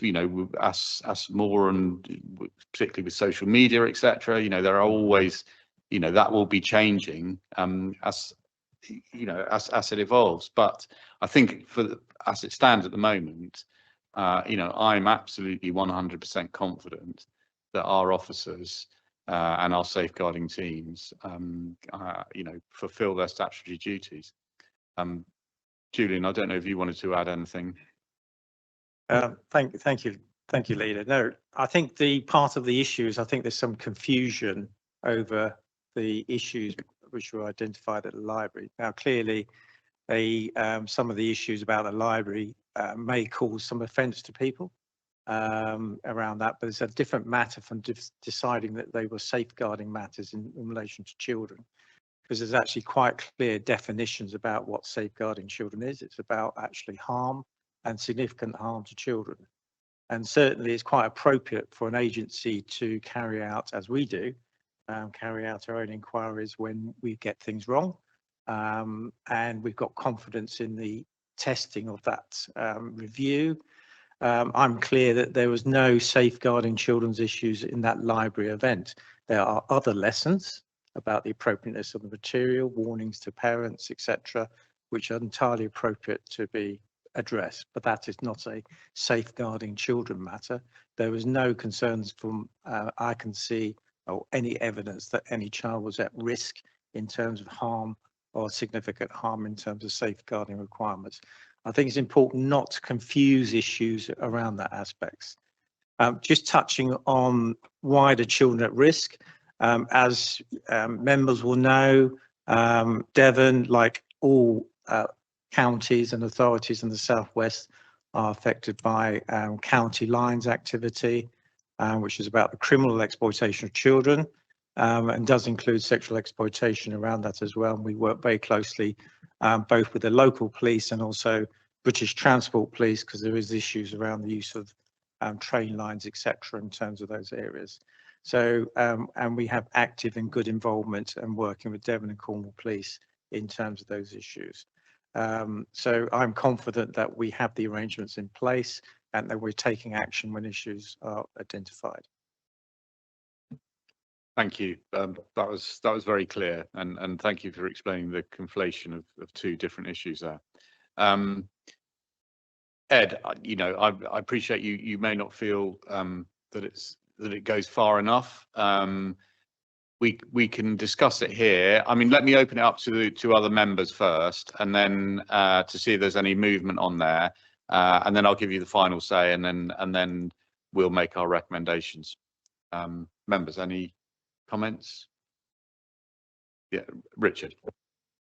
I'd just like to back up exactly what you've said, Leader, on this. I'm very satisfied with the officer's reply on this, that safeguarding is correct in Devon County Council, and that we followed all due diligence. Very happy with that. Thank you. Dan. Leader, it comes ultimately down to a question of trust and professionalism. If you if you see something that you think is a safeguarding issue, your first course of action is to speak to the appropriate person within your organisation. If you trust that person to be doing their job properly, and they tell you that it's not a safeguarding concern, then it is not a safeguarding concern. And it's that simple. If you trust our officers, and I've heard what Mr. Worcester's just said, then therein lies the answer. Very simple. Thank you, Dan. Jackie. Thank you. And yeah, thank you for the responses that we've had today. As many of you know, I chair a young people's organisation called Totnes Rural Area Youth Engagement, and we take safeguarding very seriously. And I've heard nothing that's made me feel concerned. I value what Mr. Worcester said today in response, and I think we should, you know, ideally leave the matter there. I think what we can do, if we're not careful, is rattle the cage of fear.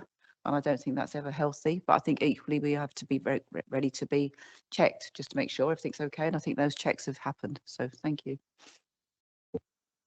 Thank you, Jackie. Denise.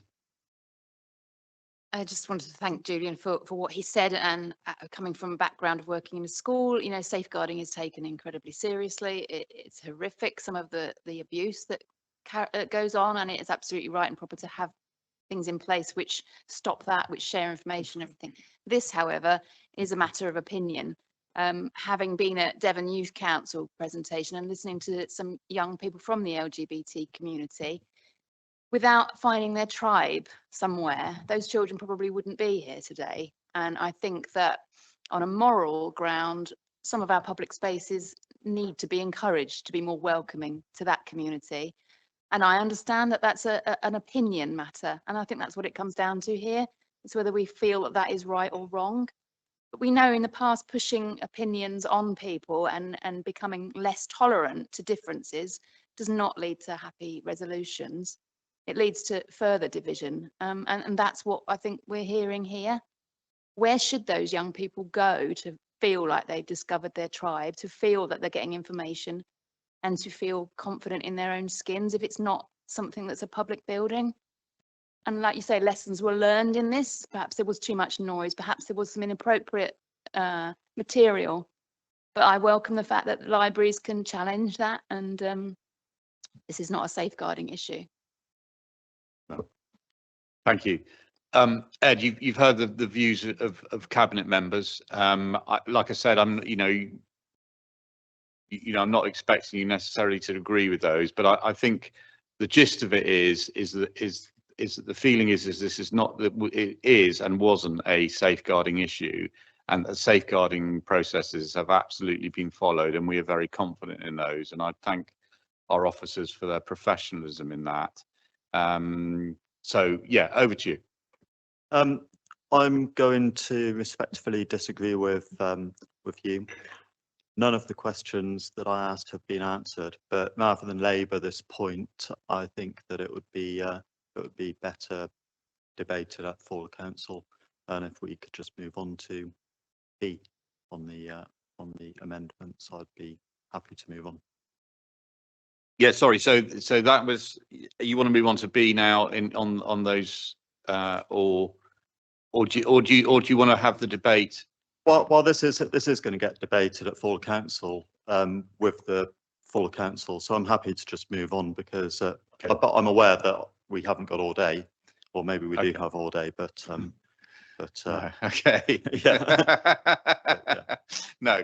All right. Well, that's great. So okay. So I will move the recommendations as they stand, that these will go to full council. Well, sorry, I was just referring to A. I said at the beginning, let's do each one, but like I said, it's going to be quite quick. So moving on to B, Well, why don't you do all the other ones in one, Ed? Because otherwise we will all day. So the council says that training is in place, safeguarding measures are in place, risk assessments and so on and so forth. But at the library event, for example, there wasn't a risk assessment in place. There was, there was no risk assessment. Training of staff was clearly inadequate. That's evident from the response to the not independent investigation, the self-investigation that the library conducted. Moving on to C, safeguarding clauses.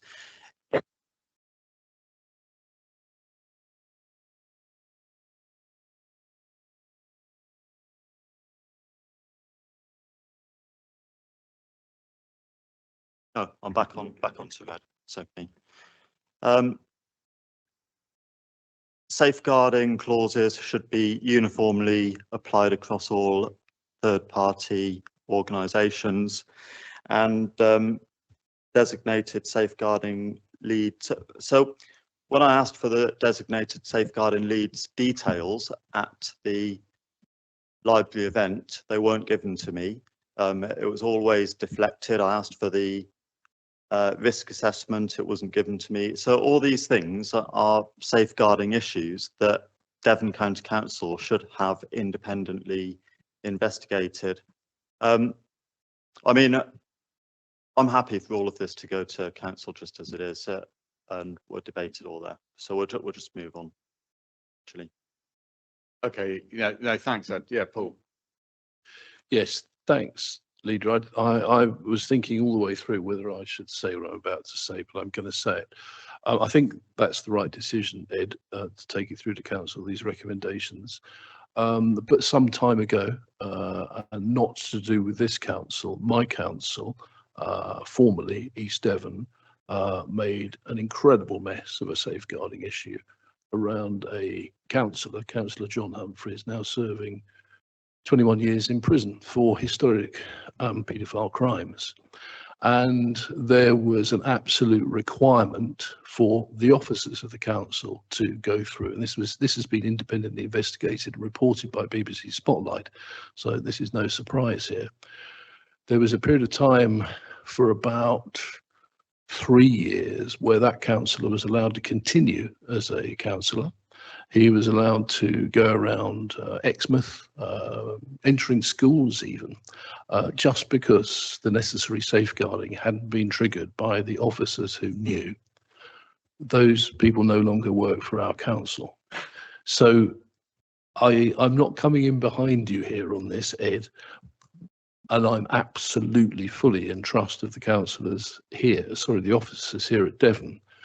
But I do hear your concern, because eternal vigilance on this is incredibly important. And sometimes, you know, I'm not sure I personally agree. I think Denise has kind of got it around the issues at the library on the day. But I think unless councillors, at least annually, create a bit of a stir, which you are, around safeguarding issues, you know, the price of freedom is eternal vigilance. So I thank you for bringing this forward. I don't agree with you on the issue, but I do recognise that it's something that's an eternal, it's a constant challenge, and it's a constant challenge for councils as well. Thank you. Thank you, Paul. So did you want to come back?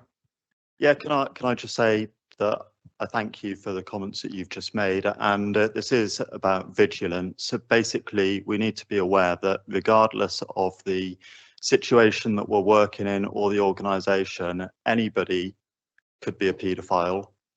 There could be people in this room that are later convicted of things that we sit next to each other and we completely trust each other from any political organisation. So vigilance is exactly what I'm trying to get across with this motion, and I don't think that turning this into any issue to do with LGBTQ or anything, any other protected characteristic is the correct way to go. If this library event happened to be anything else, my reaction would have been exactly the same if I'd seen the things that I saw there. It was nothing at all to do with the LGBTQ community. I actually went to the event to reassure myself that there were no safeguarding issues after the emails that we'd all received from, you know, certain individuals. And when I went to the event, expecting to find nothing to report back, I was deeply concerned at what I saw.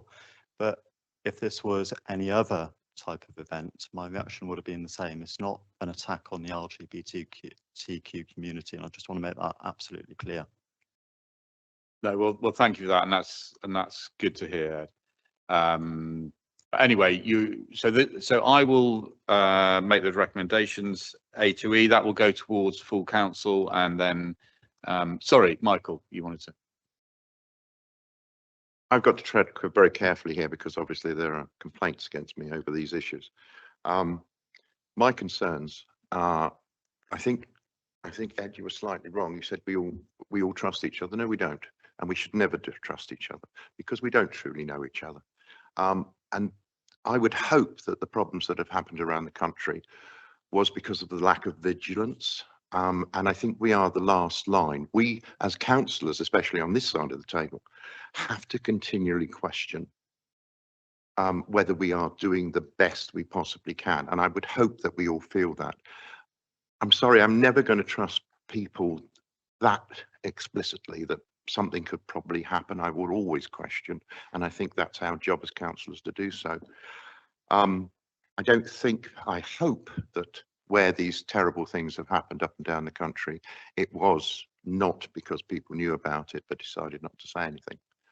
So I fully support anything that's going to safeguard our children, whether it's a perceived safeguard, because we've got to remember, we see it slightly different than the public do.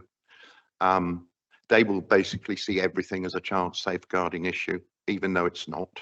And I think somehow we have to explain that to people. And the only way we can explain that to people is total transparency, not looking at things as if it's a tick box exercise. So I would say that I support what Ed Hill is attempting to do. And I think we all should really, because we should shine a light on ourselves so we do better. Thank you. Thank you, Michael. Julian, I don't know if you wanted to just make some final comments. Yeah, all I would say, I think there's a risk to the council if we begin to label all things as safeguarding children. And I think we just got to be really cautious about separating out issues. Now, people can be offended and upset about things, but labeling something as safeguarding has significant implications. And I think there's also a concern that we know from other councils who got things badly wrong, is that reputation for safeguarding children, which does exist in Devon, and we do have a good reputation in that space, is put at risk if you start labeling lots of activity as linked to safeguarding children. And I think we just need to be clear that we need to stick to the statutory definitions provided by government and parliament in this space. Thank you. I think that's absolutely clear because, from what I've heard in this debate, we're all absolutely pulling in the same direction to make our children as safe as possible and to fulfill their lives. So, there is not much between us here. I don't believe, actually. But I think the point that Julian's just made there about we need to be careful not to drag everything becomes a safeguarding issue when sometimes it isn't. It's about a matter of opinion. Anyway, I'll move the recommendations as they are. A to E. Paul, second them. All those in favour, please show. Lovely, thank you. Right. Standing items, agenda item 13, the minutes. A is the Devon Education Forum. So we're happy to note that, members. B. Sometimes when there's really good news in a minute, we don't recognise it, but I think it has to be recognised, the work of schools, that additional £5 million that was noted at the Devon Education Leaders Forum. I thank everybody involved for the auto-enrolment free school meals. That was a major collaboration between council and schools, and we can't underestimate the significance of that outcome, and also take the opportunity to say there's further work ongoing. So if there is anybody listening and you feel that we've not, and I'll go to the director, we've not fully delivered on this, there's the difference that this auto-enrolment can make. And I don't know if, Julian, there's anything further you'd want to say, but that is a huge note in a minute to be recognised today. Yeah, I just want to add, obviously, this is not just additional funding for schools, it's about actually additional support to parents and children in that space, which is really welcome. And just to say that we've shared our learning with other two-tier authorities, and other two-tier authorities have approached us, including one of our local unitaries as well, that asked for support around this work as well. No, excellent work, and thank you to everyone involved in that, and a good example of us working in partnership with our fellow stakeholders, in this case, schools. So no, thank you for that. Kerry. Just wanted to also add, it's relevant back to the motion on support for rural communities, is that free school meals is used as a national data set as well by government in when it applies and allocates funding. So the fact we have a much more accurate data record of those that are eligible for free school meals may through time as that data gets used also have an impact on our ability to draw down on the funding. No, absolutely, point well made. Right. B, Land and Property Committee, for noting. I should just add that, and I'm going to hand over to Maria, that the Matford site, just over there, the other side of the cricket pitch there, that's that we are going to actually bring that decision to Cabinet because we feel that's the right thing to do. Maria, I don't know if you want to add anything to that. Thank you, Leader. So yes, as alluded to, I think that the minutes from Land and Property are accurate, but following discussions with the Chair for Land and Property Committee and given the strategic importance and further information that's come to light since, as you said, it has been referred that this matter will come to Cabinet for discussion in March. Not much more to add than that, really. I think the minute's accurate, but just given the importance and the background, it's completely appropriate to do so. Thank you, Leader. Thank you for that, Maria. So we're happy to note the minutes there, and with the added information from Maria. So moving on, agenda item 14, policy performance and transformation send. You're going to do that. Excellent. Thank you, Denise. Thank you very much for this. So I have a send update for Cabinet. The first item is the national policy and funding context. Government confirmed it will cover 90% of historic send deficits accrued up to the end of 25-26. The new funding will be issued as the High Need Stability Grant and is expected to be released in the autumn of this year, subject to each council preparing a local send reform plan, which will be approved by the DfE. As I said earlier, F40 are pushing for 100% of this funding, so we'll let you know if that is successful. For deficits that arise in 26-27 and 27-28, similar support is expected to continue, although the details of what form this will take has not been confirmed. Given the above approach, DfE have confirmed their decision to end the National Safety Valve Intervention Programme. National send reforms are still expected in the upcoming schools white paper, which I'm being told is imminent. Financial position and pressures. The ongoing drivers of spend continue to be the high EHCP request rates as children's needs are not being met early enough, the high use of independent placements and the high transport costs, all of which Devon is known to exceed national averages on. Number 3 is our send strategy and transformation progress. Developing the implementation plans linked to the send sufficiency strategy signed off by Cabinet back in December, aiming to strengthen local provision and reduce reliance on independent specialist placements. We're working hard to get towards that place. Linked to this, the first of our new locality-based send hubs will open after February half term in Totnes after 18 months of development. We're also working on options for the new Cranbrook Special School, where the DfE have asked us whether we want to continue to build the planned new school or receive a settlement grant to deliver the specialist places more quickly and where we need them within Devon. Number 4, key demand, performance and risk indicators. Our timeliness in issuing EHCPs continues to improve, and we have delivered a steady improvement trajectory for the past 5 months as per our recovery plans.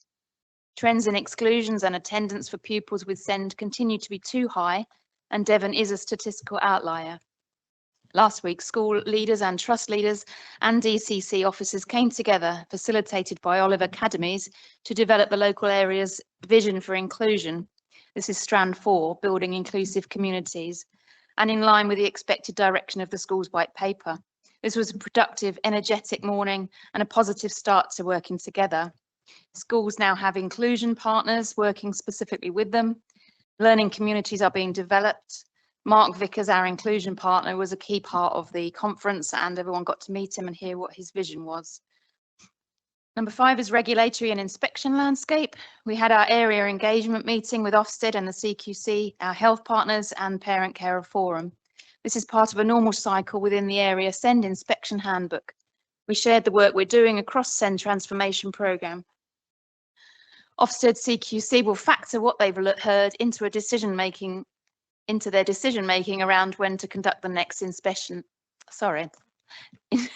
When to conduct the next inspection, potentially in the summer term. Lastly, operational pressures and system capacity. Over recent months, we have experienced a rise in the number of SEND appeals alongside reduced capacity within our tribunal team. This has been further exacerbated by a recent court judgment that provided new clarity on how we are able to conduct legal proceedings.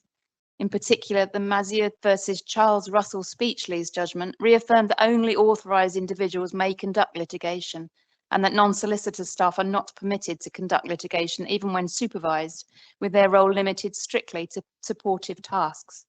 This clarification has placed additional pressures on our in-house capacity, as work previously undertaken by skilled but non-authorised team members must now be carried out by authorised legal professionals.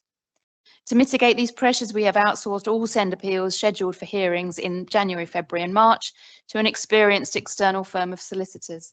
This partnership is also adding value by helping us to transform our services and processes with trusted external expertise. Our in-house SEND tribunal team will continue to progress other ongoing matters and prepare cases due to be heard after March 2026. Thank you. Thank you, Denise. Any comments? Andrew, did you? Yeah, please, yeah.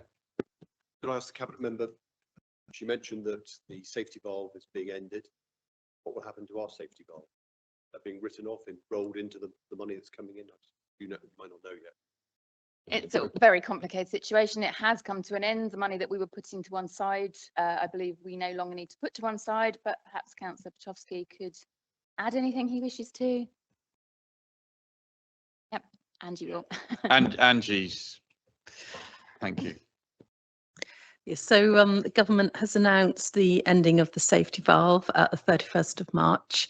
The money that we've received from government is doesn't need to be returned. It's rolled into the formula of how the 90% government funding will be calculated. The 10% that remains, government indicates that local authorities will need to find that 10% themselves, but we don't have any guidance yet on what the mechanism will be, whether there'll be an option to borrow, whether we need to use our own money.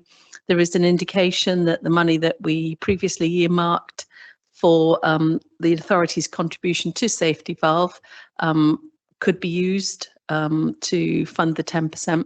But as I say, we're waiting for guidance. So we hopefully will receive that pretty soon. But at the moment, the 90% headline is clearly welcomed. As the budget presentation indicated, it's not a windfall. It's not a gift. This is clearing the deficit that the County Council has built up and providing services to the children in Devon over the recent years.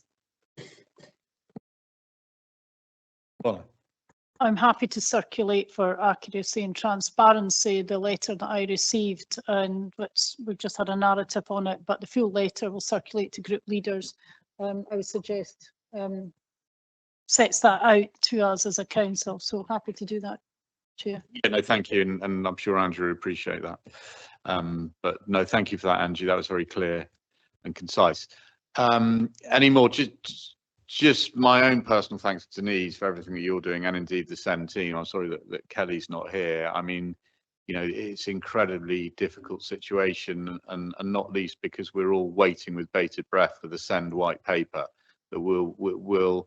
You know, it's great news that we've got 90% of our deficit paid off, but if we then continue just to rack up more deficit because we haven't sorted out the SEND, because we're still waiting on the white paper, then it would be incredibly disappointing. So I think things are positive, and I know that the team, Denise and officers, are working incredibly hard and making that transformation that we need. So it will be something that so who is it? Is it Ofsted that turns up in? It is, yeah. Ofsted will be, and then we'll get a letter and be told how well or badly we're doing. Hopefully it'll be good news. Right, thank you. I was just going to say that the plans for Ofsted are very much underway. There's lots of discussions about how we're going to approach things. What I keep bringing into the conversation is parent voice and things that aren't feeling that different yet. But I do think that because of all these hundreds of strands of things that have to be got right before it feels an improvement on the ground, I do think they're starting to really align now. And I do think with the extra money promised in the budget, I think we can really push that now. So we need to gain pace. So we're fully aware that perhaps to some parents, they're not feeling it just yet, but we're trying everything. We're throwing everything at this, and we just need to keep going. And the white paper had better be brave and had better do what it says. Thanks. I agree on that. Great. So that is Jackie. Thank you. I just, well, one short question, and then I'll just also say something about it. I'm assuming that the reference made to Totnes is at Kevix, the Kevix development there for the SEND provision. I'm one of the foundation governors at Kevix, and we were told about this a couple of weeks ago, and everybody was really pleased that there was this building that's been repurposed for SEND young people, and they will be, I think they're coming in from July onwards.